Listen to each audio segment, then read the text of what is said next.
پنځه داسې شیزونه دي چې انسان ته د هغې مخلوق ته د هغې علم نشته او په هغې کې اهم خبره دا ده چې انسان ته د خپل مرګ معلومات دا نه وي څنګه بمرم کله بمرم سټیم بمرم ځوانۍ کې بمرم بوډاوالي ته برسم کم حالت کې بمرم بیماری نه بمرم ایکسیډنټ نه بمرم هارت فیل نه بمرم امام مالک رحمت الله علیه د خپل زمانی یو لوی محدث د مسلک امام فقیه تیر شوی دی او هغه ډېر لوی خدمتونه کړي د احادیثو ولساتلس کاله په مسجد نبوي کې د جناب رسول الله صلی الله علیه وسلم خواته درس حدیث کړي او دونا د ادب خیال هغه ساتو با چې هر سحر به درس لراتله د لباس به هغه اچو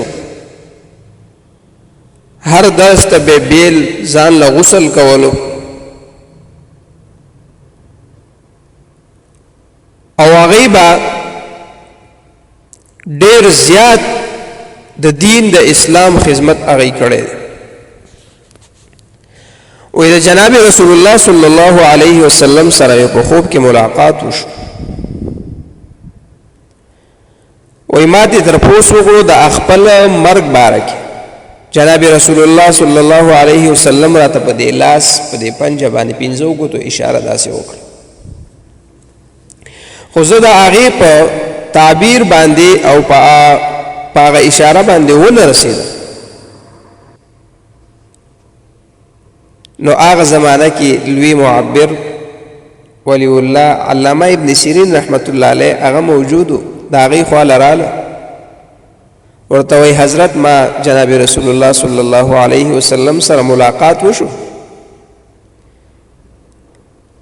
هغې راته داسې اشاره وکړله خو زه نه پوهېږم چې د دې پنځو ګوتو د اشارې نه زما مرګ ته 15 ورځې پاتې دي که 15 میاشتې دي 15 کاله دي نو علامه ابن سیرین رحمت الله علیه لوی معبر لوی شخصیت هغه ورته وایي امام مالک دا خو د قرآن آیات ته اشاره ده قرآن کې الله رب العزت په سوره لقمان کې فرمایي ان الله عنده علم الساعه وينزل الغيث ويعلم ما في الارحام وما تدري نفس ماذا تكسب غدا وما تدري نفس باي ارض تموت ان الله عليم خبير دا پنځه شیزونه داسې دي چې د دې معلومات مخلوق ته نشته هغې کې یو ورځ د قیامت ده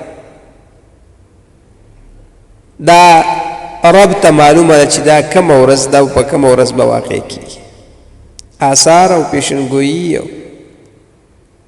هغه شته په احادیثو کې خو مراد کم ټیم دی کومه ورځ ده هفته کې خو 2 ورځې دي اوس کومه یوه ده د جمعې ده او کومه جمعه ده د دې علم الله ته دویم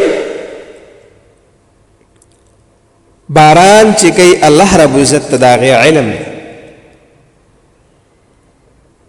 کوم ځای کې دا باران فایدهمند دی کوم ځای کې فایدهمند نه دی کوم ځای کې نقصان کوي کوم ځای کې مخلوق ته خیر ورکوي څه ټیم وغواړي تیز کوي سلو کوي توپانی غیر توپانی د دې علم الله ته ستا ټیکنالوژي خو تا ته صرف دا وایي چې امکان شته په خپل هم په خپله خبره یقین دی ډېرې پیرې ونه شي دریم پکې دا دی چې ویعلم ما فی الارحام چې د مور پر رحم کې څه دي دا الله ته علم دی هلک دی جینۍ ده ګوډ دی، شل دی، ګونګ دی، کون دی، روغ دی، مړ دی، ژوند دی، دا الله ته علم دی. مستقبل به سي، پیدا شي، عالم بی، جاهل بی، پروفیسر بی، امی بی، الله تعالی دې علم. مخلوق ته په دې کې هیڅ دخل نشته. او څلورم دا دی چې انسان ته د خپل د رزق د سبایي د خوړلو معلومات نشته.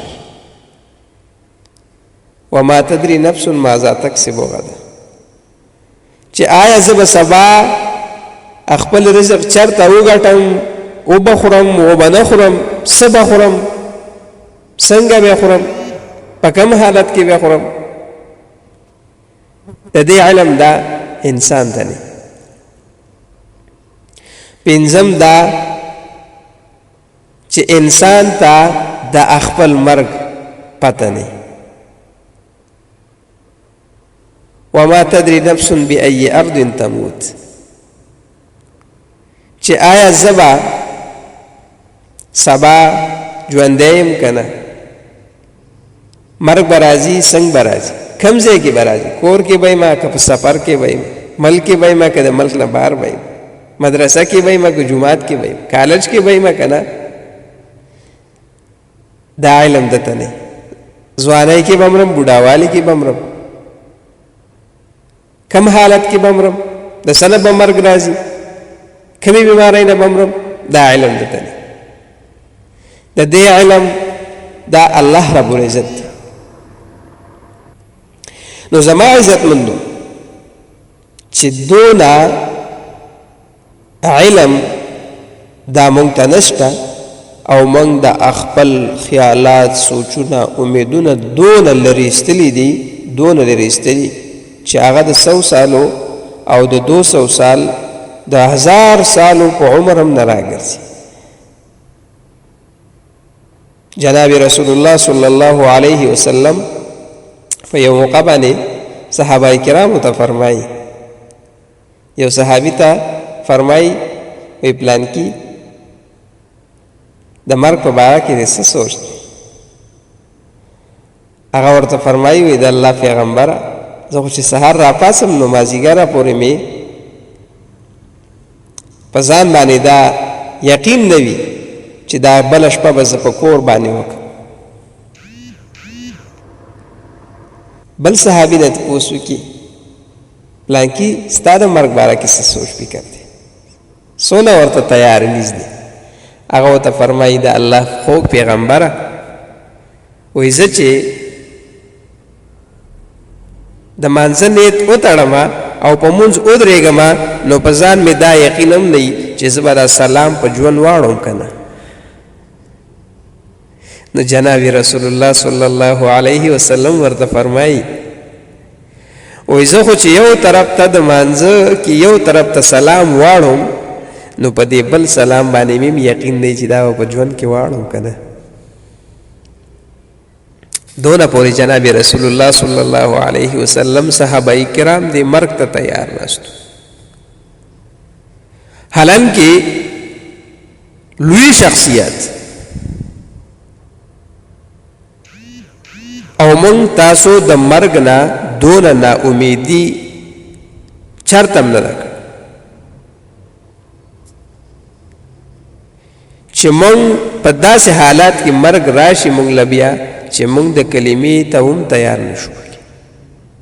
مونږ د خپل سوچونو، دنیا، خیالاتو، امیدونو دونه لرې ایستلي د مرګ. دا د دنیا ډېر مختصر لږ غوندې ژوند دی. دې کې د دنیا دپاره، د مستقبل لپاره یو سوچ فکر دا کوه، خو د دنیا دونه مه سیوا کوه چې ته پکې د الله حکم ساقط کړې، مونځ پکې ونه کړې، اودس ونه کړې، ذکر ونه کړې، ورځ تېره شي الله یاد نه کړې، شپه تېره شي الله یاد نه کړې، نو دا بستا د دنیا هم ذلت او د آخرت دی هم ذلت. امام مالک رحمت الله علیه سونه لوی شخصیت، چا چې دا ولس اتلس کاله د احادیثو درس په مسجد نبوي کې کولو دونه د آداب سره په آثارو کې مرضی او موقع باندې درس حدیث ترالو شاګردان ورته ناستي. امام مالک رحمت الله علیه درس کوي، خود امام مالک رحمت الله علیه د مخ د رنگ نه داسي معلومېده تغیر تبدل به پکې راتلو. شاګردانو محسوسوله چې یاره حضرت خو نن بیمار دی، کیدای شي حضرت نن کم سبق وي، سبق ختم کی دعا وکړي، بیمار دی. لیکن امام مالک رحمت الله علیه خپل هغه سبق د زوړ معمول په مطابق باندې سر ته ورسولو، د هغې نه پسې دعا وکړله. شاګردانو ته حضرت نن خو ستاسو چهره باندې داسې آثار بدلېده را بدلېده، څه تکلیف دی درته؟ وایي نه نور داسې تکلیف خو راته نه، خو داسې یو زهریله ټک به څه راکولو، دا کمیس مې وګورئ چې څه و. شاګردانو چې کمیس وکتو، امام مالک رحمت الله علیه ته یو زهریله لړم ورخته او هغې څو ټکونه ورکړي دي، د هغې د ټک سره به هغه ته تکلیف رسېدو، خو هغه د پیغمبر د احادیثو درس نه بندول. هغه سړي کو هغه درد هغه برداشت کو، خو هغه د پیغمبر د احادیث نه بندول. څو ټکونه ورکړي، خو لیکن هغه درس د زوړ معمول په مطابق باندې پورا کړو، دعا یې وکړه، د هغې نه پس بیا هغه لړم هغه کمیس نه لرې کړل او هغه ټکونه هغه دغه د برداشت کړي. دونه لوی شخصیت، لیکن هغه هم چې د جناب رسول الله صلی الله